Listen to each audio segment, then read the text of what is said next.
Hi everyone, welcome back to Storytime at Robin's Treehouse. Today's book is Don't Kick Up a Fuss, Gus. This story is by Andrea Meserve. Gus was a little zebra who lived in Africa. He loved to gallop and jump around on the hot, dusty savanna. One morning, Gus was playing. It hadn't rained for ages, so the ground was very dry. He stamped his hooves, he reared, he bucked, and he made the biggest dust clouds ever. Just then, Mom called Gus. "Come along, dear. We're going on a long walk." "But I want to make dust clouds," said Gus, digging in his hooves. "Don't kick up a fuss, Gus," said Dad. "It's too hot here. The grass is dry and tough, and the river has nearly dried up."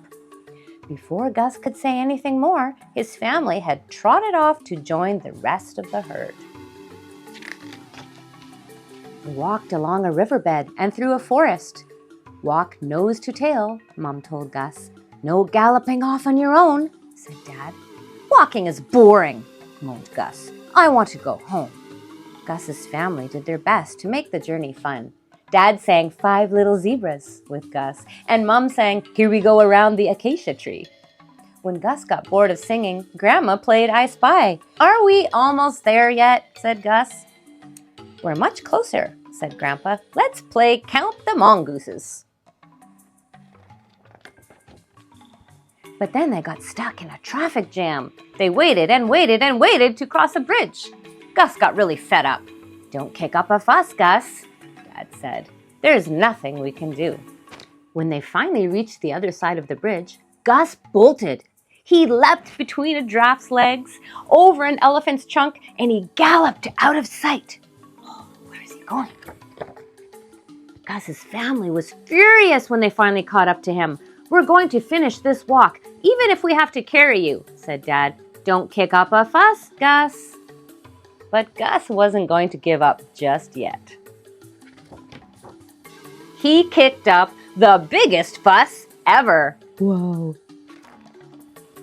Eventually, Gus wore himself out. "If you're ready now, we'll keep going," said Dad. "We need to catch up with the others." Mom gently pushed Gus along as they continued on their journey. "No more fussing," she said. At last they stopped and they rested for the night. "It will all seem better in the morning," said Mom, nuzzling his mane. The next day they made better progress. Gus didn't kick up a fuss much. They crossed a river, they trekked up and down a mountain, and they finally reached the top of a ridge. Ooh. From there they could see a lush green valley before them. "We're nearly there," cried Mom. Something glistened in the distance. Gus joined the other zebras as they bounded down the hill, leapt off the grassy bank, and landed in... the water hole! Gus thought it was wonderful. It was so dry, now they get to all be in the water. Wow! Gus jumped and dived and swooshed down waterfalls. He made the biggest waves ever. "We're all getting wet," cried Gus's dad. Splash! "Don't kick up a fuss," shouted Gus, laughing.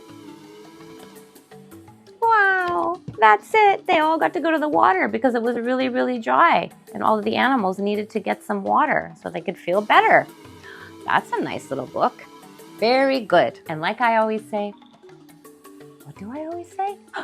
Good night, because it's bedtime.